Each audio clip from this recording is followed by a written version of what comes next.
Many of us are not able to add more positive stuff into our life because we're holding on to old shit, holding on to old baggage, holding on to old relationships, holding on to old energy that has expired. Many of us are holding on to this old energy like stale bread in the kitchen, in the corner, that's green, that's been there for 12 months, and you keep looking at it and it keeps sitting there, and you can't get the bread and put it in the toaster because it's stale. You expect it to be fresh. It's just going to become fresh all of a sudden. It's stale. Oh, maybe I could wash it. Maybe it'll come off. Maybe I'll wash the bread and it won't be green anymore. Wake up, man. This is what's the problem in many of our lives, is that we are trying to hold on to the old and we're trying to bring in the new, but there's no space for the new. Like, wake up.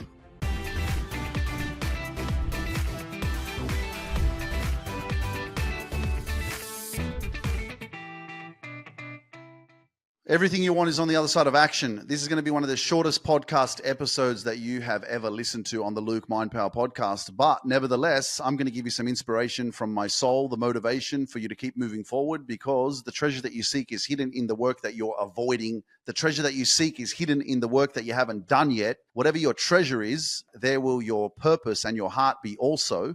But you need to take some sort of action right now. And whatever that is in your way right now, all it's doing is kind of creating this energetic response of like, there's uncomfortableness. There's something that needs to change. There's friction. And friction only occurs when you're in a place where you don't want to be, where something's not vibing for you. Something's not right. You're not feeling like it's where you need to be. And as soon as you start feeling that, the only reason why we don't change is because we don't love ourselves enough. And I've learned that the more that I learned to love myself, the more that I built this stronger connection with myself, the more that I learned to enjoy my own company, the more that I spent a little bit more time with me. Not that living in solitude is something that you need to do so much of all the time and be away from people. You have to find that balance. But I'm saying that if you've never spent enough time with yourself, then you don't have a connection with yourself and you don't really know how powerful and amazing that you actually are. And sometimes because we're around people all the time, we also get very, very heavily influenced by other people, and we lose that connection with ourselves. That's what I've learned. Like just recently, my sister left, and I was living with her here with her kids, and she went back to Australia. And the moment that they left, man, my whole life changed again. Like, I have to be completely independent. I have to do everything for myself, but my routine changed all of a sudden, because of the energy around me. Not saying that it's bad energy, but again, we get influenced by everything that we see. And so all of a sudden, man, I'm going to bed earlier. I'm getting up earlier. My routine's a little bit different. My diet changes. I'm really conscious about how much I'm eating and before when my sister was here, I was eating all the time, you know? I was just like, it's all good. Let's go out for dinner. Let's go have dinner. Let's eat. Let's do this, whatever. But now I'm in my routine. I'm just like, focus, you know? I'm just like, no distractions. I'm not looking around. I'm not seeing anybody else. No one's in my way. So we function differently when we are with ourselves. And to be honest, I have always definitely been one. I talked about this before, about balance. I've always been one that enjoys my own company. Only since I did this work. When I didn't do this work, I was always needing to be around people, hence why I was using alcohol and drugs all the time. But once you start doing this work and you start creating a relationship with yourself and knowing yourself, you are not afraid to be with yourself. And I think that's one of the beautiful benefits of working on your personal development and building self-love and that connection within yourself, because you actually enjoy your own company. You don't become needy. Like, you're not needy for needing to be around people or needing to feel loved, because you have love.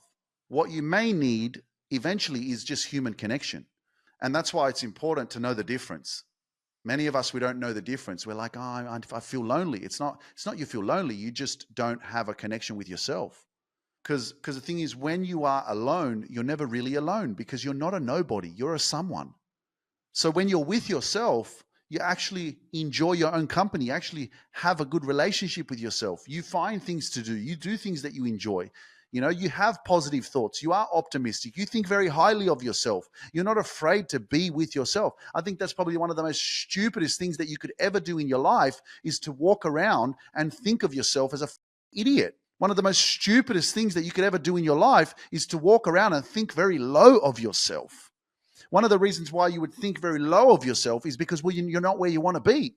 And when you're not where you want to be, your mind comes up with all these excuses as to how your life is and why you're a failure and all this bullshit. And that's why you got to get out of your comfort zone. You got to get out of your own funk. You got to take some sort of action that requires change in your life, which is going to mean letting go of relationships or jobs or some sort of experience or environment or situation that is going to give you more space so you can add more positive shit into your life.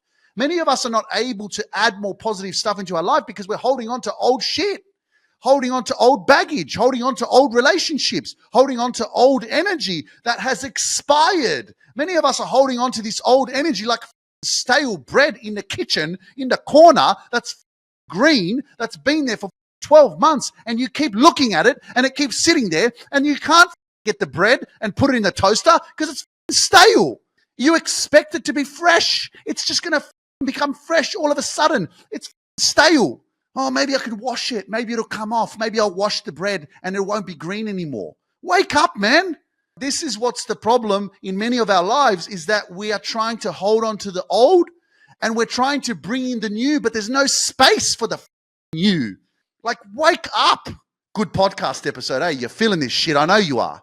That's why you're listening to the Luke Mind Power podcast. If you're feeling this shit, you share this with your friends, because more people need to wake up, because people have to realize that if we don't let go of the old that isn't serving us, isn't adding value to our life, isn't inspiring us, isn't lifting us up, if we don't let go of that, and this is the subconscious conditioning, right? The attachments, emotional attachments that we have to specific things in our life, we are so connected to. We've been programmed for so many years to be used to this, that the fear of not having that anymore hurts more.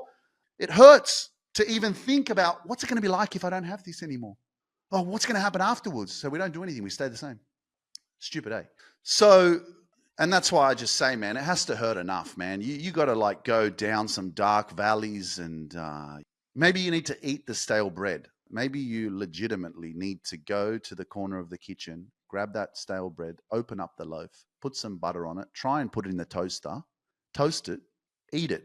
And then as you keep putting some butter, maybe some jelly, maybe some peanut butter, maybe some jam, maybe some Nutella, maybe some Vegemite, trying to eat this stale bread and then get sick.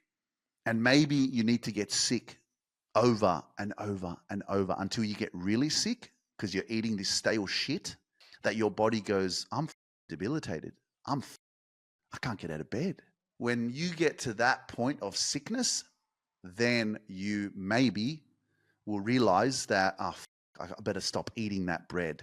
Yeah, just like you better everything that's in your life that doesn't add value to your life, that's bringing you down, that's weighing you down, that's not adding value to your life anymore, that's reached its expiry date. Ladies and gentlemen, make sure that you are at Unlock Your Greatness, 2nd of November, live conference in London. Myself, a special guest, a relationship expert, Esther Sarafati. Unlock Your Greatness live event. Get your tickets, man. The link is in the description below for your tickets, or go to my website to get the tickets. They're going to sell out, and you don't want to miss out on this event. It's going to freaking change your life.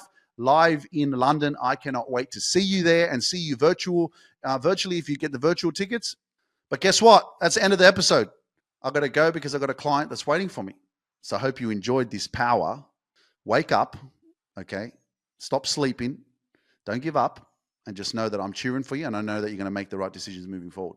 Anyway, I'll see you soon. Love you guys. Peace out.